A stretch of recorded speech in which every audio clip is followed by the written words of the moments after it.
Kung bago ka lang sa channel na to at isa kang true-blooded Aldab Nation na nagmamahal po kila Maine Mendoza at Alden Richards, tama po ang channel na pinuntahan mo, kaya consider na kitang bagong subscriber. Ngayon na to have a girlfriend right now. Malay ka naman, Sir Alan. Hindi natin alam. Meron dun sa pagdasal. Malay mo, di ba? But, Ako na pala. Ako na pala, Alden. yeah, but, ano naman, kung dadating siya, sabi nga, diba, parang, I'm waiting for love to come to me. Kasi, you know, first based on experiences as well, parang ayoko muna siyang ilagay sa priority list right now because there's so many things happening then at the same time.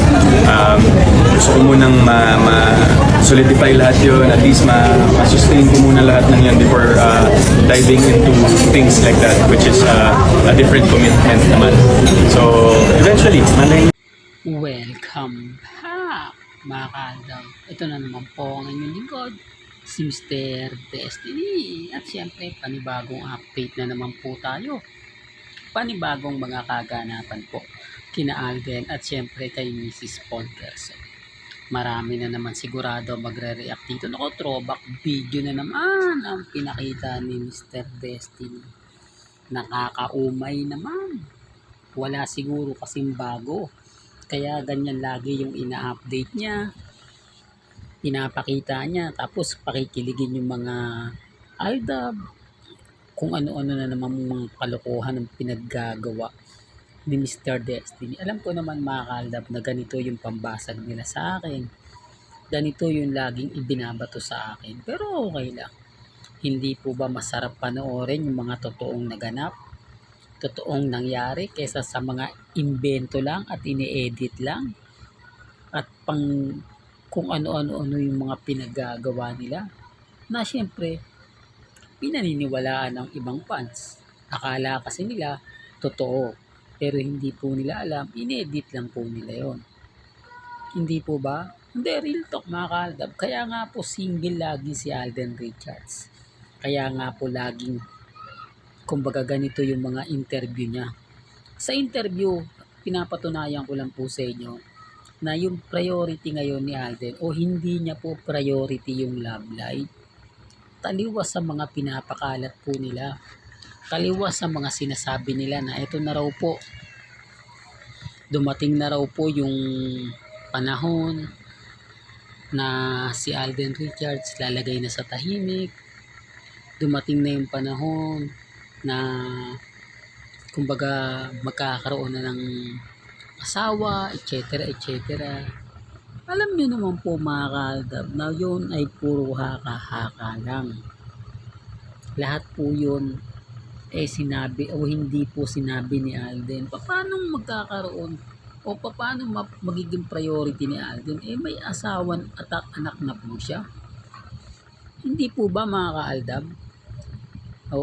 Although pag sinabi ng iba na kung hindi naman yan totoo, okay lang. Pero Aldab Nation, alam po nila yung buong kwento. Alam po nila yung buong kumbaga kaganapan. Kaya nga po nananatiling single si Alden. Kahit anong basagin nila, ilang interview po ba ang nakita nyo? 3. Hindi po ba? Ilang po, 3 video pa lang pinapakita ko sa inyo. Marami pa pong mga ambush interview na yan. Na ganun at ganun yung sagot ni Alden. Kaya lang siyempre sinasabi nila magbabago daw yan dahil may palabas nga po sina Nadine at si Alden para mag-click. Magpapalabas yan ng mga photos na sobrang sweet ni Alden at ni Nadine Lustre. Talagang parang may something. Ganito po yung gagawin nila. Kung matatandaan niya po, yung Hello Love Again, napakarami po mga photos, mga video ang kumalat, di po ba, nagaling po sa behind the scene taping ni na Alden at ni Catherine, na kung saan nagbigay pa nga po raw ito ng singsing kay bracelet po ata yun, mga kaaldab, na kulay itim. Di po ba? Maraming mga nagganap, maraming nangyari, puro ganito ganyan. O, anong nangyari po? Sa bandang huli, wala naman po. Hindi po ba? Taktika po yun ng management. Yun gasgas na. Pero mabisa pa rin po. Maaari po makakadabalin lang nila yung mga baguhan. Pero yung mga datihan, mga veterano na po gaya ni Mr. Destiny, hindi po nila tayo basta-basta makukuha sa mga ganyan. Di po ba? Although sabihin natin effective po, marami kasi nakukuha, maraming mga naniniwala, pero iba lang po yun. Di po ba? Hindi naman po yung tipo na sila talaga. Yung tipong may lalabas na mga video. Si Alden po kasi, iba po kasi ang makatrabaho. Talagang masipag, bukod sa masipag, maalanin. Yung tipong, kumbaga, sobrang bait. Lalo na nga po sa taping. Kaya nga po yung taping ng Pulang Araw, kinuwento to ng mga baguhang talent ng GMA Sparkle Artist Center na iba daw po makatrabaho si Alden. Hindi daw po siya yung tipo na mapagmataas. Na siyempre baguhan ka pa lang, hindi ka masyado sabihin natin na kilala. Hindi ka ida-down ni Alden, bagkus talagang bibigyan ka niya ng kumbaga importansya, yung tipong aalalayan ka niya. Yung tipong hindi siya magmamaldito o yung magtataray na ano ba yan, kabago-bago na. Hindi. Siya yung tipo na talagang tutulungan kang umangat. Siya yung tipo ng artista na hindi kanya ida-down.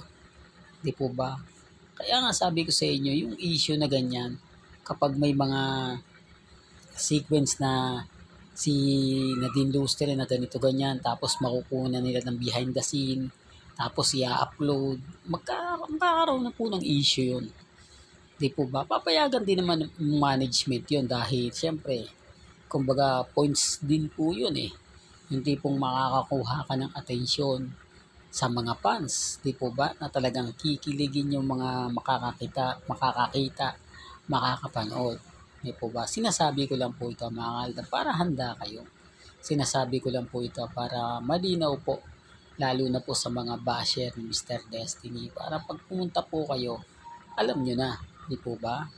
Alam nyo na yung mga bagay-bagay na dito nyo lang po mapapakinggan, dito nyo lang po mapapanood. Sabi ko nga po, pag nandito kayo sa channel ni Mr. Destiny, pabor man o hindi yung mga komento ninyo, nare-respeto ko po yan at ginagalang. May kanya-kanya tayong opinion at pananaw.